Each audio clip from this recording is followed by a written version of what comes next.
Vader, mag ons hart 'n goeie grond wees.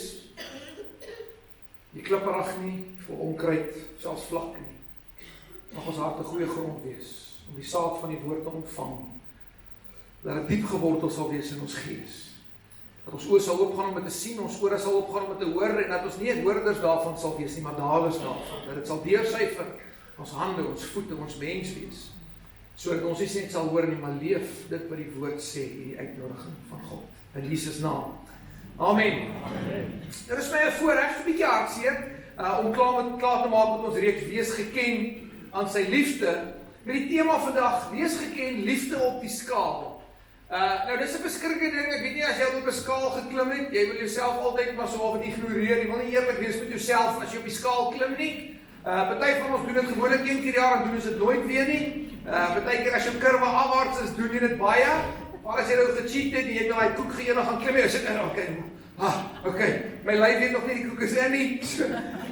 Maar om iets op die skaal te gaan sit, is partykeer so 'n bietjie intimiderend, nee, want ek moet eerlik wees met myself oor waar ek is.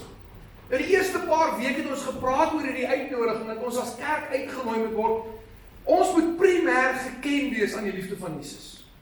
As mense met ons interaksie het, as ons hier is binne in hierdie geesgemeenskap of daar buite in die wêreld, moet ons gekenmerk wees deur die liefde van Jesus.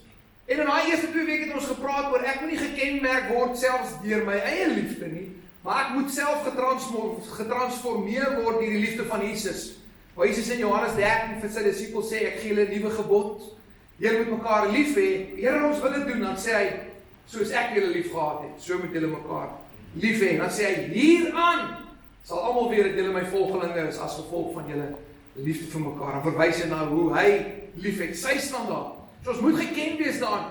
Maar vandag wil ek klaar maak oor, ons moet ons liefde bietjie op die skaal gaan sit om dit bietjie te weeg.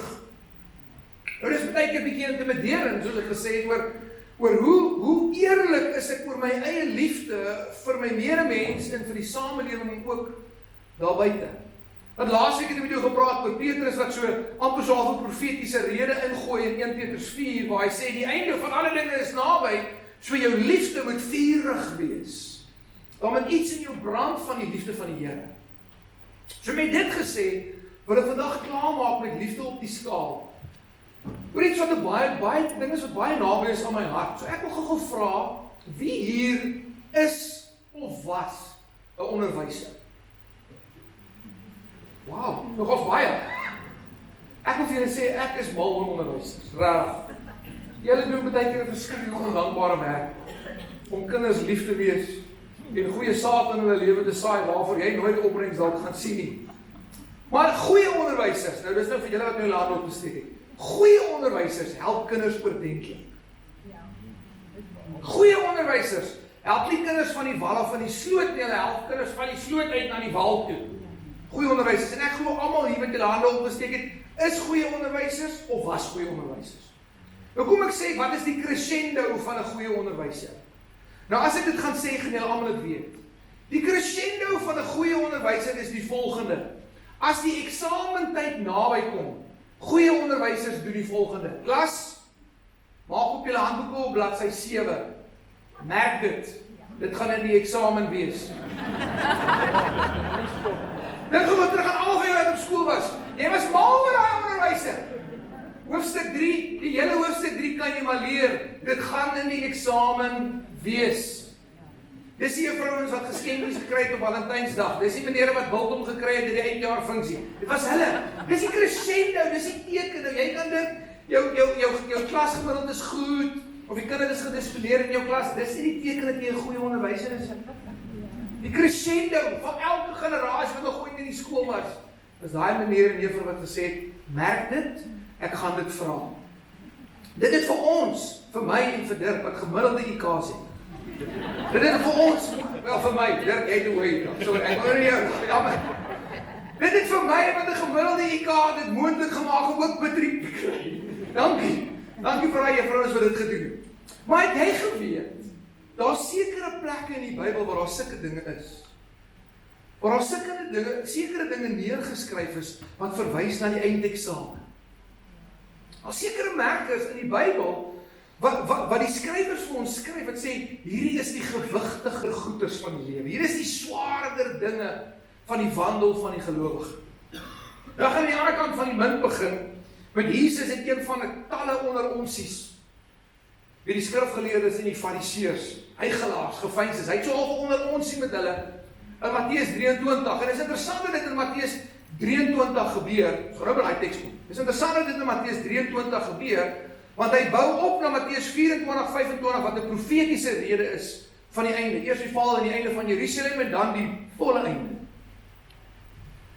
So Jesus het hierdie woordewisseling met hulle, en hy sê vir die skrifgeleerdes, in Matteus 23 vers 23, wee julle, skrifgeleerdes en fariseërs, geveinsdes, want julle gee tiendes van die kruisement en anys en koljander, en die swaarste van die wet, laat julle na, die reg, die barmhartigheid en die trou. Hierdie dinge behoort julle te doen, sonder om die ander na te laat. So kom ek sê dit nou in 2026 taal. Jesus sê vir hulle, julle doen 'n klomp goed, julle betaal tiende, julle is getrou, julle doen 'n klomp dinge, is mooi. Hy sê maar die belangriker goed van om trou te bewys, geregtigheid, die Engelse woord gebruik die woord justice and mercy. Hy sê hierdie goed laat julle na. Hy sê dis eintlik so 'n bietjie belangriker. Want jy sien hierdie praat net van doen goed en dit praat van hoe my leefstyl lyk elke dag. Hy sê hierdie dinge behoort julle te doen sonder om die ander na te laat. Hy sê nie vir hulle hou op tiendes gee, hou op kerk toe gaan, hou op baie. Hy sê nie vir hulle moenie dit doen. Hy sê maar dis nie die belangrikste nie. Jy weet my. Hy sê daar's ander goed wat belangriker is en hy sê trou, barmhartigheid en reg, justice. Hy sê dis belangriker. Dis belangrike goed waar ons moet leef. En ek wil vandag bietjie aan die barmhartigheidskant net so 'n bietjie fokus. Maar ek gaan eers 'n skoolstorie vertel van 'n onderwyser, terwyl ons nou van ons lieflike onderwysers praat. Nou klein Kobie is een van daai kinders, die dinge waarvoor hy die liefste is op skool. Hy het 3 dinge waarvoor hy verskriklik lief is op skool. Spouse, huishoudtyd en siekdae. Dis sy 3 gunsteling vakke op skool. Hy is regtig van daai kinders, hy wil veld, bos en vuil wees. Sy ma moet hom vasbind in die bad om gebad te kry. Skool is baie laag op sy radar. Maar eendag kom klein Kobie by die huis. Hy's 12 jaar oud, in graad 6. En hy sê vir sy ma, hy moet 'n taak doen vir skool. Sy ma se kakebeen slaan hom by die kakebeen. Die se kakebeen slaan hom by die grond. Dit het nog nooit gebeur. Dat Kobie huis toe gekom het en gesê hy wil 'n taak doen nie. Never mind nog huiswerk. En hy bring 'n lys goed. Dis so intens, pa moet bykom sit die aand. En hy bring 'n lys en hy sê, pa, ek het al hierdie goed nodig. En as jy die storie al gehoor het, lag maar net saam. Pa, ek het 'n meter by 'n meter presswood bord nodig. Kyk, sy pa, wat kan ek doen? Ek het 50 kilogram ou koerante nodig.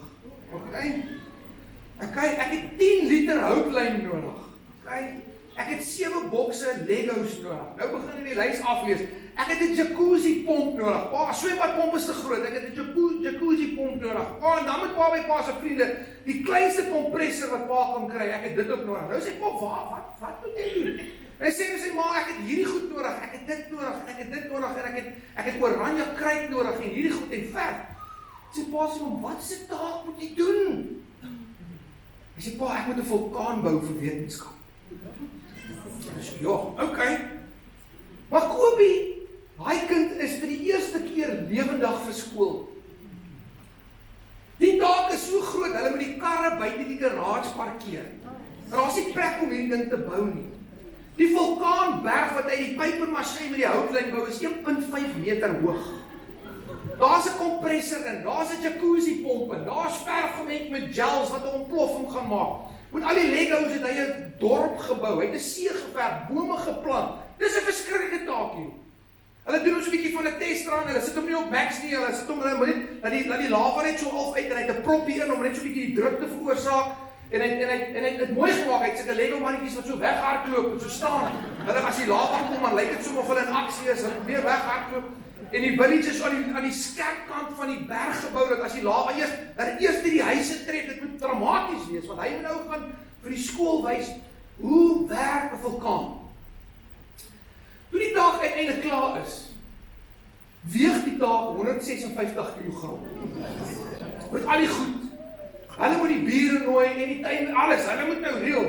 Sy pa met die treiner gaan leer reël by sy ander vriend, want die taak kan net sommer die Fortuner, dit is groot stories. Hy reël met al sy maatjies, julle moet my by die hek kom help, ons gaan nie by die klas uitkom, ons gaan nie die ding alleen gedra. En die maatjies is opgewonde, want hulle weet, Kobie sit agter in die klas, hy fokus nie altyd nie. Maatjies is daar, hulle is net so opgewonde. Wag by die skool, al die seuns, 13 van hulle is onder die taak, en so almal van die dinge het loop. Nou loop hulle so met die klas, hier gaan hulle baie gesig. Kobie is, hy sê die director, hy wys hulle almal, sit die ding neer in wetenskap. Nou is die probleem, wetenskapperiode is heel laaste. Nou kan die res van die onderwysers glad nie huishou met daai kinders. Almal wil net wetenskap toe en wetenskap kom nie neer. Hulle let nie op nie. Al wat hulle van Kobie is, wat gaan gebeur? Hoe gaan dit lyk? Hy sê dit, moenie voorsit in die klas. Al wat ek vir julle sê, moenie voorsit in die klas. En wat gebeur as jy vir iemand sê, hulle moet dit nie doen nie? Kyk, so het gaan nou in huis wetenskap, die taal is op die werksplan daarvoor, juffrou sit met haar lys reg, lees Kobie se naam af, hier gaan hy. Nou verduidelik hy alles so werk die vulkaan. Nou is al 30 kinders in die eerste ry. Hulle wil nou naby wees, hulle wil sien. En toe Kobie nou klaar alles verduidelik het, teoreties van hoe werk die vulkaan. Toe vra hy sy maatjie, sit asseblief vir ons die klasligte af, net vir die effek. En druk die skakelaar. En toe hy die skakelaar druk, toe is dit asof daar 'n regte vulkaan in die klas is. Die tafels begin vibreer. Die juffrou is langsam, kyk so die goed skud so af van die gang. Hier is ietsie reg, die kompressor skud op, verstaan, hy die druk is hoog. Die prop is net 'n bietjie styf. Hy moet net poem so maak. Hy net afskiet en dan kom die goed uit. Hy sê nou, Kobie het nou net 'n ekstra draaitjie gegee. Nou werk hierdie druk hier binne. Nou werk dit. En so begin hierdie berg so half uitsit. Hier kom hy, hier's nou 'n ding op pad. En hoe meer die berg uitsit, hoe meer lê die kinders vorentoe. En die volgende oomblik, toe daai bergtop af. En is rook en vlamme en roet en Lego mannetjies. Dis 'n verskriklike realiteit wat hier gebeur. Die kinders in die voorste ry, sy gesig is 'n spikswak. Die juffrou het geduikrol onder haar lesenaar en haar ooghare is weggebou. Die twee klaskapteintjies wat nou obviously die sterretjie kinders is, hulle hardloop net en maak vensters oop, want hier gaan ons nou groot moeilikheid kry. Toe die rook uiteindelik gaan lê, is daar 'n doodse stilte oor die klas. Almal sit net met sulke groot oë. Nie seker of hulle iets moet sê, leef ons nog, is ek nog hier? En so 30 sekondes na die wind so uitgewaai in die klas, breek daar pandemonium uit. Kyk, die kinders klap hande en juig. 3 seuns stel vir Kobie op hulle skouers. Staan is asof hy die wêreldbeker gewen het. Hierdie is die beste ding wat in 12 jaar van bestaan ooit gebeur het. In hulle hele lewe. Kobie gaan sê, hy is so half bewerig en dink, hy het goed gedoen. Hy het baie goed gedoen. Juffrou is intussen uit die klas uit met kapot, en ek kom ooghaartjies op die teken. Dat sy nie lyk asof sy die wenkbrau het. Kom terug, die make-up al, jy kan sien is nog vast, is nog bietjie loperig. Sy kom terug in die klas, skoonbewerig sit, en nou moet sy die terugvoer gee, nou moet Kobie sy punt ontvang. Kobie sit, almal is nog in die eerste ry, hulle slaap maar die stof uit. Kobie sit en hy glimlag het van oog tot oog. Dit is vir hom ook die beste dag van sy lewe. En dan begin die juffrou lees, sê Kobie, ek moet eerlik wees, ek het nog nooit so taak in my lewe gesien. In die 25 jaar wat ek skool gee, het nog nooit so iets in my klas afgespeel. Regtig, ek wil ook vir jou sê, hierdie is die beste ding wat jy nog ooit moes doen. Hy sê, dankie juffrou, dankie. Hy sê van alles, jou aanbieding, jou kwaliteit, die teorie, die bou van die ding, ek kan nie vir jou sê, ek kan nie 'n fout enigiets sien. Sê, maar Kobie, ek het een probleem, en toe sy dit sê, toe sap almal se moed. Sê Kobie, ek het een probleem, ek moet vir jou 0 gee vir jou taak. En dit is asof dadelik die EFF optog gebeur in die klas. Die kinders begin maar, was juffrou nie nou net hier nie? Het juffrou nie nou gesien wat die, kyk hoe lyk die dak, dit druk nog. Juffrou, was. Sy sê, Kobie, ek moet vir jou sê, jy het nie die opdrag reg gelees nie. Jy moes 'n taak doen oor fotosintese.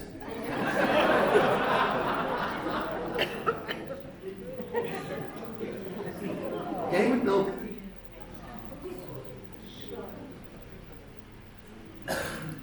en die swaarste van die wet laat julle na.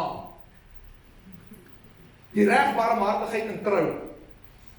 Hierdie dinge behoort julle te doen sonder om die eerste na te laat.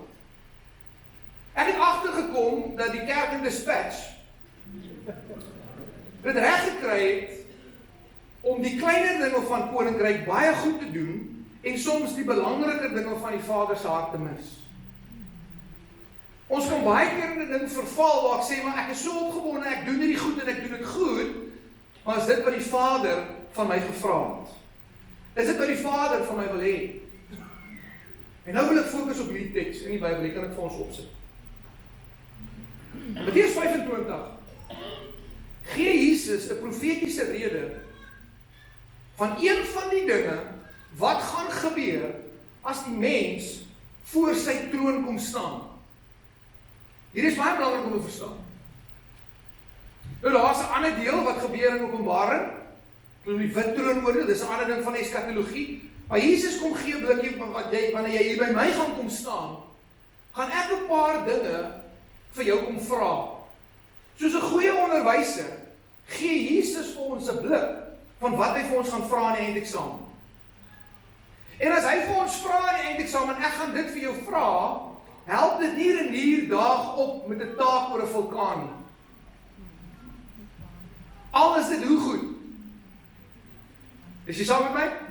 En Jesus kom en hy sê, ek gaan vir jou 'n prentjie gee van wat gaan gebeur en wat is die goed wat ek jou gaan vra as 'n gelowige. Vers 31 van Matteus 25 sê die volgende: En wanneer die Seun van die mens in sy heerlikheid kom en al die heilige engele saam met hom, dan sal hy op sy heerlike troon sit. En voor hom sal hy al die nasies, wie? Al die nasies versamel, en hy sal hulle van mekaar afskei, soos die herder die skape van die bokke afskei. En hy sal aan sy regterhand die skape sit en die bokke aan sy linkerkant. Dan sal die koning vir die wat aan sy regterhand is. So wat is Jesus se status op hierdie stadium? Hy's koning. Alright. So hy kyk in die toekoms in terwyl hy die storie vertel. Dis nie net dat ek Heer is en Rabbi nie. Ek is nou koning. Ek praat iets van wat my status gaan wees, my ewige hemelse status. Dan sal die koning vir die aan sy regterkant sê, dis die skape. Kom julle geseëndes van my Vader, beerf die koninkryk wat vir julle beerf is, voor die grondlegging van die aarde af. En kyk wat sê hy. Want ek het honger gehad en julle het my te ete gegee. Ek het dors gehad en julle het my te drinke gegee. Ek was 'n vreemdeling en julle het my herberg gegee. Ek was naak en julle het my geklee. Ek was siek, julle het my besoek. In gevangenis was ek en julle het aan my toe gekom. Dan sal die regverdiges antwoord en sê, Here, wanneer het ons u honger gesien en gevoed, of dors en te drinke gegee? En wanneer het ons u vreemdeling gesien en herberg gegee, of naak en geklee? Wanneer het ons u siek gesien of in die gevangenis en na u gekom? En die koning sal antwoord en vir hulle sê, Voorwaar ek sê vir julle, vir sover julle dit gedoen het aan een van die geringstes van hierdie broers van my, het julle dit aan my gedoen. Nou moet jy verstaan, waar is die mense? Hulle staan voor Jesus. Dus ek het al die nasies by my gebring, hulle staan voor my, en ek gaan as koning, gaan ek vir hulle iets sê, ek gaan vir hulle iets vra. Onthou, ek kom nou net uit 'n woordewisseling met die fariseërs uit, Matteus 24 het 'n ding gesê, gepraat oor die val en die einde van Jerusalem en die opbou daarvan, en nou begin hy uitpak oor die maagde en 'n klomp goed wat gaan gebeur, dat die olie moet reg wees, en al die goed rondom dit, maar, nou kom hy sê, jy gaan voor my troon kom staan, ek gaan vir jou iets kom vra. En hierdie, as jy vir 'n dier moet vra, hierdie is 'n eindeksamen vraag. Ek dink daar's klomp goeders intussen wat ek en jy baie goed kan doen en wat ons moet doen, en dis wat Jesus ook sê, ons moet nie ander dinge nalaat nie. Wees getrou om kerk toe te kom. Ek dink is goed, ek dink is gesond. Maar dis nie 'n eindeksamen vraag nie. Jesus kom en hy sê, ek gaan vir jou iets kom vra. 1 Korintiërs 13 vers 13 sê, en nou bly hierdie 3, geloof, hoop en liefde, waarvan die grootste? Die liefde is. En want hierdie uitnodiging wat Paulus kom skryf, en ons het 'n week 1 daarna gekyk, en sê, maar kan ek in die gebrokenheid van die wêreld iets daaroor doen? Kan ek in die hopeloosheid van mense om my iets inspreek? Kan ek in die seer en die liefdeloosheid wat mense beleef, kan ek werklik die liefde van Jesus saam met my dra? Regtig, kan ek werklik geken word aan sy liefde? Want Jesus kom en hy kyk vir die mense, hy sê vir die skape, hy sê, kom in my koninkryk, julle beerf dit, julle toekoms is vir julle voorberei voor die grondlegging van die aarde, want ek was honger en julle het iets gegee om te eet, ek was dors en julle het iets gegee om te drink, ek was 'n vreemdeling in 'n herberg, ek was naak, julle het my geklee, ek was in die tronk, julle het my kom besoek, ek was siek en julle was daar vir my. En die antwoord van hierdie mense is baie interessant en dit is nogals deurslaggewend. Hulle vra, Here, hoor wat sê hulle? En dan sê hulle antwoord en sê, hulle vra vir hom, sê maar Here, waar het ons dit gesien? Here, wanneer het ons dit gesien? Jy sien, ek en jy kan maklik in 'n vorm godsdiens verval, waar ek nou sê, okay, ek moet stilte tyd hou, dan moet ek gaan broodjies uitdeel, dan moet ek nou eers 'n waterpyp gaan regmaak vir iemand, dan moet ek by die tronk mense gaan besoek, en as dit is wat jy wil doen, dis heeltemal reg. Maar hierdie mense was so half onkant gevang. Dit wat Jesus vir hulle sê. Want hulle vra maar, Here, wanneer het dit gebeur?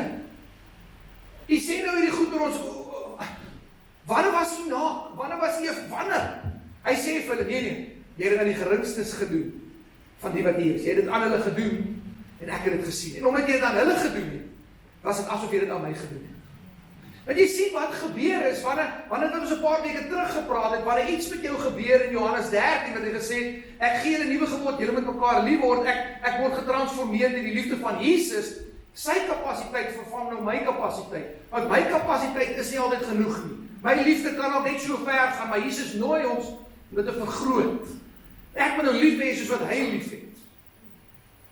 En ek het daai verskriklike ding gesê, dink dit vir 'n oomblik as Jesus sy liefde vir my moet afskakel. Sy kapasiteit is nou genoeg vir my, dan kan jy kapot oor einde oor my lewe skryf in 'n oomblik. Maar dis nie hy met my deel nie. Sy liefde vir my is ewig, dis vas, want ek sy kind. En Jesus nooi ons tot hierdie soort liefde. Want wanneer daai liefde in jou gees kom sak, kom die bonatuurlike liefde van God natuurlik. Gaan dit sê, die bonatuurlike liefde van God, van Jesus Christus in jou hart, kom natuurlik. Want hierdie mense is so half onkant gevang. Maar Here, waar het dit gebeur? Hoe het dit gebeur? Hy sê, jy het 'n lewe geleef, waar jy die pyn, die gebrokenheid, die verlies, die verlorendheid, die liefdeloosheid van die wêreld raak gesien het, en jy het iets daaromtrent gedoen. Dis nie 'n werke gefokus ding, want ek moet 'n klomp goeders doen, sodat ek kan sê, Here, hier is my lysie van al die mooi goed wat ek vandag gedoen het nie. Hierdie mense het hulle lewe so geleef, getransformeer deur die liefde van Jesus. Hulle kon nie anders dat hulle oë oop is, dat hulle die gebrokenheid raak sien. Hulle kon nie anders dat hulle die mense wat in pyn was raak gesien het. Hulle kon nie anders dat hulle die sien wat naak is, hulle wil bedek. En hulle vraag dra baie gewig. Want as jy kyk na die geestelike verwysing wat Jesus na verwys, word hongerte kan fisies wees en dit kan geestelik wees. Dors kan fisies wees en dit kan geestelik wees. Want Jesus in Johannes 4 sê vir 'n vrou, vra vir my en ek sal vir jou water gee, lewende water, dan hoef jy nooit meer dors te wees nie. En sy sê toe, maar gee my water verby, hoef ek nie die put toe te kom. Naaktheid praat net van fisiese naaktheid nie. Naaktheid is altyd in die Bybel wanneer jy ontbloot word as gevolg van jou sonde. En Jesus was sonder sonde. So die prentjie verwys nie na homself nie. Hy sê ek het selfs in die naaktheid waar mense skuldig was aan my oortreding staan en naak ontbloot, het jy hulle toegemaak. Nie geïgnoreer nie, want ons gepraat 'n week in liefde ignoreer nie ongeregtigheid. Dis bly nie waar. Hy sê maar jy het my toegemaak, jy het my nie verder ontbloot nie. Hy sê ek was in die tronk en jy het my kom besoek. Geestelik, fisies, geestelik beteken dit baie mense wat vasgevang is in goed. Gewoonte sondes of dinge wat ons vleeslik vassit. Daarom sê goed is wat deel raak van ons mense. En Jesus sê, weet jy was een jy daar gesit. Jy was vir my daar in daai tyd, jy op my laagste was jy daar vir my. En hy sê, maar Here, jy was nie daar nie. Jy was daar nie naak in die tronk, jy was nie dit nie. Hy sê, maar jy het dit gedoen aan die geringstes. En omdat jy dit aan hulle gedoen het, is dit asof jy dit aan my gedoen het. Hier is die koninkryk van my Vader wat vir jou voorberei is. Wat 'n ongelooflike stuk in die Bybel.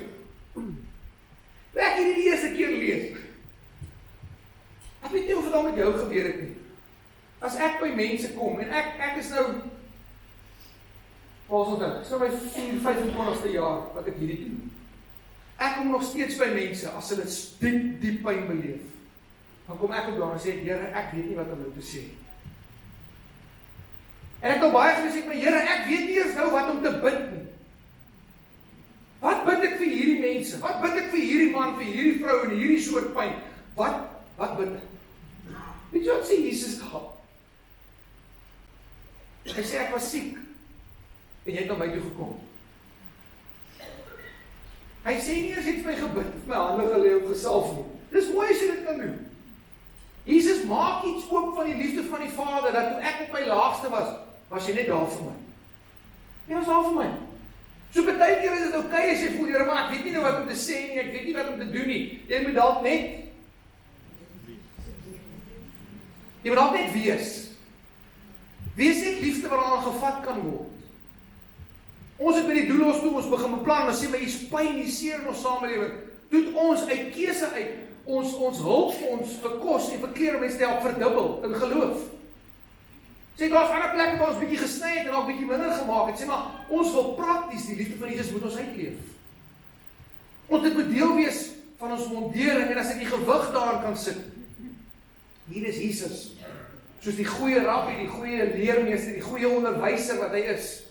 Sê vir sy volgelinge, leer hierdie hoofstuk. Dit gaan in die eindeksamen wees. Leer hierdie hoofstuk. Ek gaan dit vir jou vra. Jy sien, dan begin iets van Johannes 7 baie sin maak. Mattheus 7, verskoon tog. Dan begin iets van Mattheus 7 baie sin maak. Waar Jesus hierdie verskriklike stelling maak. En ons het laas jaar het ons hele ding daar gepreek. Waar hy sê, gaan weg van my, want ek het jou nooit geken nie. Dan sê hy, maar Here, ons het duiwels uitgedryf, ons het siektes genees, ons het al die goed in die naam gedoen. Dan sê hy, nee. Die wat myne is, die wat die wil van my Vader. Dan begin ek iets daarvan verstaan, as niks fout om hierdie goedes te doen, en hierdie groot dinge in die gees te skuif nie. Maar Jesus kom gee vir ons 'n prentjie, ek gaan vir jou iets vra, wanneer jy voor my kon staan, toe jy die gebrokenheid van die wêreld gesien het my liefde natuurlik, hierdie bonatuurlikheid van my liefde natuurlik uit jou uitgevloei. Dit was so natuurlik vir hierdie disippels, dink gou oor, hulle het nie eens agtergekom hulle het dit gedoen nie. Dink gou oor. Toe Jesus dit vir hulle sê, toe hulle so half by agtervoet maak. Waar dit gebeur? Waar het ons, Here, want sekerlik, as ons dit gesien het, sou ons dit gedoen het. Maar daar's iets van die liefde van die Here, wat hulle getransformeer het soveel, dat het hulle daagse bestaan geword. Nie 'n werke ding van ek wil 'n klomp lysie optrek en sê, ek was oulik, nee, glad nie. Ek was so getransformeer deur die liefde van Jesus, ek kan nie anders. Ek kan nie anders as om net te wees nie. Wees geken aan wat? Sy liefde. Die bonatuurlike vloei deur my, dis natuurlik. Hierdie storie maak ongelukkig nie klaar daar nie. Wat hy hier sê, maak nie klaar nie. Kyk wat sê in vers 41. Hier kom die hartseer deel. Hier kom dit wat Kobie gehoor het in die klas. Na alles wat hy gedoen het, gebeur die volgende. Dan sal hy ook vir die aan sy linkerhand sê, gaan weg van my, julle vervloektes, en die ewige vuur wat berei is vir die duiwel en sy engele. Julle moet nie daar eindig nie. Sê dit was nie die plan nie. Want ek was honger, ek het honger gehad en julle het my nie te ete gegee nie. Ek was ek het dors gehad en julle het my nie te drink gegee nie. Ek was 'n vreemdeling en julle het my nie herberg gegee nie, naak en julle het my nie geklee, siek in die gevangenis. Julle het my nie besoek nie. Dan sal hulle hom ook antwoord en sê, Here, wanneer het ons u honger gesien, dors, vreemdeling, naak, siek, gevangenes en u nie gedien nie? Wat is liefde? Liefde is visuele diensbaarheid. Liefde, diensbaarheid is praktiese liefde. Ek sê, maar waar het ons hierdie goed gesien en u nie gedien nie? Dan sal hy vir hulle antwoord en sê, voorwaar ek sê vir julle, vir sover julle dit nie gedoen het, aan een van hierdie geringstes, het julle dit ook nie aan my gedoen nie. En dan vers 46, wat 'n verskriklike waarskuwing is. En ek wil nie fokus op die waarskuwing, ek wil fokus op die uitnodiging. En hulle, en ek wil nou sê hulle, want dit gaan nie ons wees nie. Kan jy al mense saam met my? Dus as jy nou sê, daai hulle mense, hulle sê, hulle het dit gedoen. En hulle sal weggaan in die ewige straf, maar die regverdiges in die ewige lewe. Kerk, partykeer maak ons dinge baie meer gecompliseerd as wat eintlik hoef te wees. Jesus nooi ons om te wees. En hierdie jaar se tema van wees stil, wees geken en wees gemerk, is nie net 'n ding, dis 'n jaartema om oulik te wees, dit is iets om die gees van die mens te transformeer in die roeping wat die Here oor ons het. As 'n fondasie, wees stil en weet dat ek God is. Ek staan op by fondasie, dis my anker, dis my oortuiging. Maar wees geken aan sy liefde. Ek wil dit nie doen as 'n eksterne ding om te wys ek's oulik nie, maar Here, transformeer my hart dat die bonatuurlikheid en die grootheid en die ewigheid en die perfektheid en die onfeilbaarheid van u liefde natuurlik deur my sal vloei. En wanneer die wêreld met interaksie het, dat hulle die liefde van Jesus sal beleef, dat ek geken sal wees aan dit. Dat die kerk geken sal wees, dat die individu, die gesin geken sal wees aan sy liefde, en dan ook is gemerk deur sy heerlikheid. Dis 'n ding vir later. Maar hierdie hart waar dit gaan is, daar's iets wat gebeur wanneer Jesus aan my raak en dit raak sy deel omdat hy my eerste lief gehad het. Raak dit my deel. 2 Korintiërs 5 vers 14 en ek wil jou nooi, 2 Korintiërs 5 is 'n ongelooflike hoofstuk. Vir die van julle wat bietjie selfstudie wil goed doen, gaan doen na die tyd, gaan lees die hele 2 Korintiërs 5 deur. Dis 'n incredible stuk van transformasie in die werk van Jesus Christus. Gaan lees daai stuk, dis een van my gunsteling hoofstukke in die Bybel. Maar dit sê die volgende in vers 14, want die liefde van Christus dring ons. For the love of Christ compels us because we judged us, that if one died for all, then all died. Hy sê die liefde van Christus dryf ons. It compels us. Daar's 'n dringendheid in wat hy skryf van hoe ek gaan lief hê. En die liefde is nie 'n geforseerde ding wat ek moet maak nie. Dis iets wat gebeur. Want wat sê Galasiërs wanneer hy praat oor die vrug van die Heilige Gees? Want die vrug van die Heilige Gees is heel eerste liefde. Die vrug van die Heilige Gees. En wanneer God se Gees my deel raak, weet jy wat gaan gebeur? Ek gaan natuurlik daai vrug begin produseer. It's just gonna happen. Dit gaan net gebeur want sy Gees woon in my. Maar die dringendheid van die gelowige sê, want die liefde van Christus dring ons. Dring ons as iets wat ons dryf. Jakobus kom, Jesus se broer, skryf in Jakobus 2, hy was die pastoor van die kerk in Jerusalem. En hy skryf in Jakobus 2 vers 14, 15 en 16, en sê die volgende, hy sê, wat baat dit my broers? As iemand sê dat hy geloof het, maar hy het nie werke nie. Die geloof kan hom tog nie red nie. Maar as dan nou 'n broer of 'n suster naak is, of vandag se voedsel gebrek het, moet jy van 'n verwysing na wat ons nou gelees het in Matteus 25. En een uit julle sou vir hulle sê, gaan julle in vrede, word warm, word versadig. Maar julle gee nie wat die liggaam nodig is nie. Wat baat dit? Vraagteken. Net so is ook geloof, as dit geen werk het, eintlik wat dit uitleef, in sigself dood. Dan week 2 het ons gepraat waar Johannes kom skryf en sê, as jy op 'n plek is waar ek die goed van die wêreld het en ek sien die tekort en ek doen iets daarin, dan bevraagteken Johannes en hy sê, maar hoe kan ek sê dat die liefde van God in my woon? So Johannes kom skryf.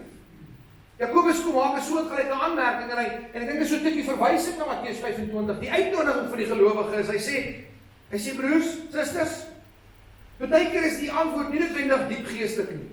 Partykeer is dit eenvoudig en prakties. Dis as ek hierdie tekort sien, hy sê dit help nie, hy sê vir hulle gaan in vrede, word warm en word versadig. Die Here sal sorg nie. Weet jy hoe sorg die Here? Hy het jou daar gesit. Hy het my daar gesit. Hierdie alles oral as jy Efesiërs 1 gaan lees sê en hy is die hoof van die kerk is sy liggaam, wat alles oral met homself vul. Dis ek en jy. Dis nie die uitnodiging, dis nie die roeping. Maar wanneer die Gees van God sy liefde in jou kom produseer, dan raak die bonatuurlike natuurlik. Dan gebeur dit net. En hy sê uit hierdie realiteit uit, hy sê, kerk, jy moet verstaan, as jy die pyn, die seer, die hopeloosheid van hierdie wêreld sien, wat het jy gedoen? Maar hierdie mense, lyk dit vir my, die volgeling was so oorweldig deur die liefde van Jesus, wat as jy gaan kyk in Romeine 5:5 en Romeine 8:5-8, hierdie iets wat gebeur. En die mooi van die uitnodiging, wat Jakobus kom maak, hy sê, partykeer moet ons prakties liefde wees. Partykeer moet ons prakties kom uitleef. Nie as 'n werker wat ek rondry en konstant soek om 'n lysie af te merk nie. Want kyk, ons raak goed met dit. Vrouens, julle is goed met to-do-lysies. Mans ook, hy sit in ons kop. Ons wil nie vir jou sê nie, want as jy weet dat op ons to-do-lysie aangaan, dan kry ons 2 to-do-lysies. Maar maak het te veel.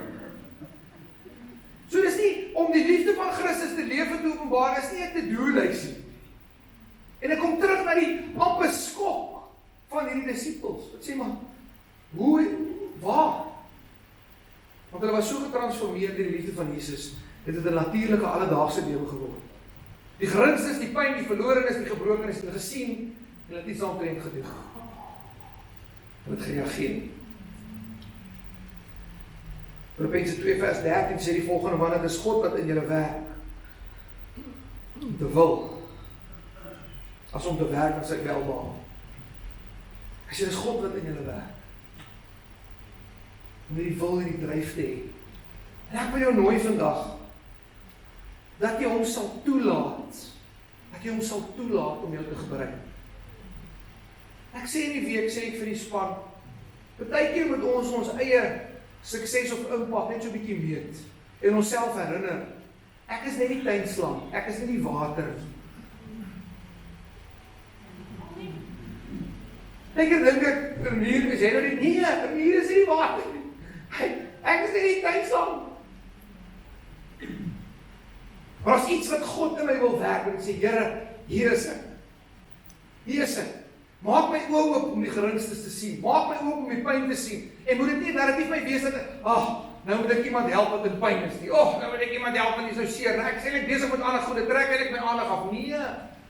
Die bonatuurlike, oortuigende, reddende krag van God se liefde woon in my nie. Sy kapasiteit raak jou kapasiteit. Sy manier van aan mense kyk, raak nou jou manier van mense kyk. Sy oortuiging van die verlorenes waar sy hart is, hy sê, dis hoe ek gekom het. Verlorenes te soek, vrylaat, goeie nuus te bring. Hy sê, dis hoe ek hier is. Daai liefde raak deel van ons. Dis hoe ons geken word aan ons liefde. Nie volgens hoe die geveinsdes en die fariseërs geleef, waar hulle werke met groot dade gedoen het en vir almal verkondig het en gesê, kyk hoe groot en goed is ons. Dit moet amper 'n verrassing wees. As kyk wat in Matteus 25 gebeur. Dit is amper hierdie mens, maar Here, sekerlik as ons U gesien het, sou ons dit gedoen het. En is waar toe en is waar vandag, want dis wat die bokke gevra het. As Jesus self hier moet inkom vandag en hy sê hy is honger, wil ek vir jou sê, sal elkeen van ons hier oor ons voete val om vir hom kos te gee. As Jesus self nie sou inkom en sê, maar ek het nie skoene nie, sou elkeen van ons skoene uittrek in 'n oomblik. Ek sê, pas dit, vat dit asseblief. Maar Jesus nooi ons uit en hy sê, jy gaan voor my troon kom staan en hier is 'n eindeksamen vraag, wat ek jou gaan vra. Was jou oë oop vir die pyn, die verlorenheid, die gebrokenheid van die wêreld? Het jy dit gesien? Hy sê vir die fariseërs, ja, jy gaan kerk toe, ja, jy gee tiende, ja, jy doen dit. En goed, so belangrik, hy sê, maar daar is belangriker goed. Jy moet nie nalat om dit te doen nie. Trou, geregtigheid en barmhartigheid. Dis belangriker. Dis groter. En ek wil jou nooi, hier is nie 'n ding nou op 'n plek te sit sê, joh, Here, ek is oorweldig. Hier is uitnodiging gesê, Here, mag U liefde meer en meer gevestig word in my lewe, dat dit so natuurlik uit my uitvloei, ek kom nie eens meer agter ek doen dit nie. Here, mag U liefde so natuurlik uit my lewe uitvloei, ek kom nie eens meer agter dat dit is my realiteit nie. Dat mense sê, ek het gehelp, ek was daar vir hulle, en ek kan nie onthou dat ek hulle gehelp het, en ek was daar vir hulle nie, maar dis presies wat hierdie mense sê. Hulle was so geken aan die liefde van Jesus. Hulle het self nie eens meer geweet. Ons het nou dit gedoen. Maar het nie 'n ding geword wat hulle nagejaag het. Dit het iets geword wat hulle wees. Wees geken aan sy liefde. As mense na jou kyk, en hulle kyk op en sê, maar ek Ek kan die liefde van Jesus aan jou sien. Dis 'n kenteken van jou. Dis 'n kenteken van ons. Dis 'n kenteken van ons gemeente. Dis 'n kenteken van die kerk globaal. Dit moet die kenteken wees van die kerk. Want nou bly hierdie drie: geloof, hoop en liefde. Waarvan die grootste? Liefdes. Liefde is baie prakties, meer prakties en eenvoudig as wat ons dink. En ek wil jou nooi dat, soos wat God in jou werk om te wil, dat jy sal oorgee en sê, ja Here, neem oor my wil, neem oor my planne. Dat die bonatuurlike liefde van God so natuurlik deur jou sal vloei, dat jy nie eers 2 keer hoef te dink om die liefde van God te openbaar nie, want dit nou deel geraak van wie jy is. Jy wees dit. Dis nie wat jy moet word in 'n oomblik, wat so buite jou karakter is nie. Dis nou iets wie jy wees. Ja, maar ek weet dit maak nog glad nie vir die Afrikaanse juffrou sin. Dit is wie jy is. Jy wees dit. En ek wil jou nooi in die laaste paar weke soos ons gepraat het, dat jy sê, Here, mag dit in my hart kom sit. Mag U Gees daai vrug van liefde werklik produseer in my. Want hier is die rou realiteit, en nie maar geklaar. Partykeer wil ons dit nie in die oë kyk nie, die erns daarvan. En ek het my kinders ook nou die dag gesê, elkeen van ons, nie as 'n dreigement, as die uitnodiging tot die ewige by God, elkeen van ons gaan voor God staan. Ons gaan. Dan is my ewige hoop, ek is so dankbaar dat my naam geskryf is in die boek van die lewe. En dat ek syne is, en hy sê, Johannes 6 en Johannes 10, die wat myne is, ek verloor nie een van en ek hou hulle vas, en ek sal hulle opwek op die laaste dag.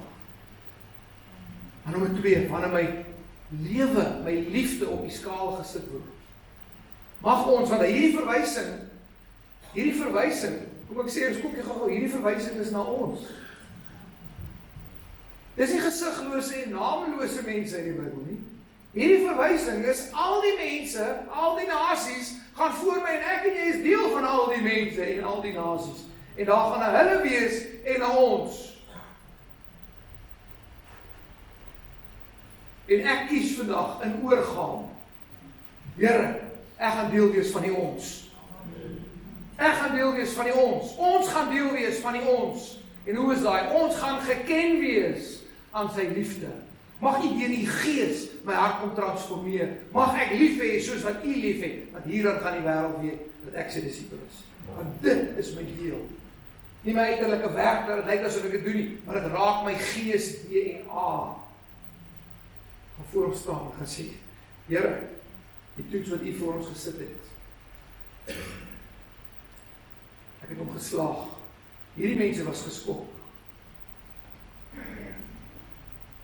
Moenie so geskok wees, soos 'n matriekseun omdat hy deurgekom het.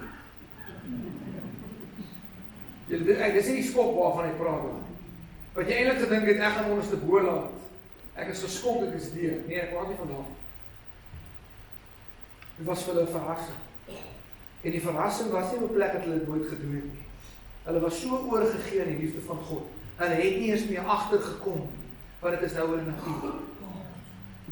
Om die gebrokenheid, die pyn, die seer van die lewe, hulle deel te maak en dit aan te spreek, het vir hulle, vir ons geword, soos asemhaal. Dit het vir ons geword, soos eet. Dit het vir ons geword, soos lees. Die natuurlike goed wat ons doen, dit het vir ons soos dit geword. Dit staan waarna Jesus verwys. En ek wil jou nooi, ek wil jou regtig uit my hart uitnooi, dat jou gebed eerstens sal wees, Here, mag U Gees die volheid van die godsvrug van liefde in my lewe produseer. Nommer 2, in Johannes 13, Jesus Christus, mag U kapasiteit van liefde, my kapasiteit vervang. Want ons almal weet dit, daar's vir party mense, ek het net so baie tyd. Ons het net so baie tyd.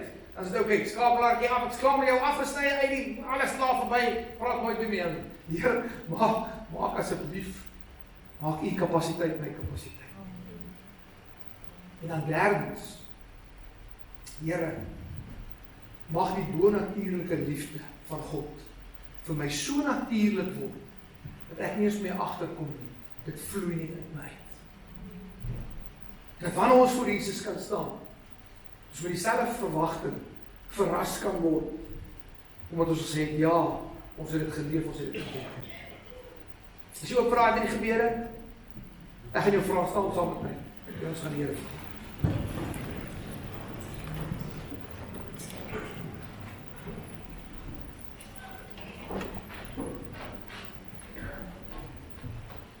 Heilige Gees, ons kom vandag. En ons kom in groot nederigheid en ons vra dat U die godsvrug van liefde in ons lewe ten volle sal produseer.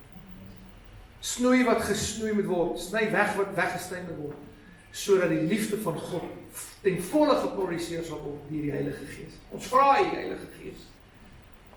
Jesus, kom help ons dat U ons kapasiteit sal vergroot, dat ons sal lief hê soos wat U liefhet. Dat ons kapasiteit vervang sal word met die kapasiteit van Jesus, sodat die wêreld werklik sal sien dat ons U volgelinge is, omdat ons liefhet soos wat U liefhet. En Vader, ons vra, U is liefde. Dat U volheid van wie U is, ten volle deur die liefde in ons gees sal kom openbaar. Dat die ewige, bonatuurlike, reddende liefde van God so natuurlik deur ons sal vloei. Dis iets wat ons selfs hoef te kies nie, dit gebeur nie. Want ons gees DNA is oorweldig deur die ewige liefde van God. Mag dit ons deel wees. Dit mag ons getuienis, ons fokus en ons roeping wees. Here, mag ons geken wees aan U liefde. As die wêreld ons ken vir een ding, mag hulle ons ken aan die liefde van Jesus. As vriende en vyande ons ken, mag hulle ons ken aan die liefde van Jesus. Mag dit ons deel wees. In Jesus naam. In Jesus naam. En almal sê, Amen.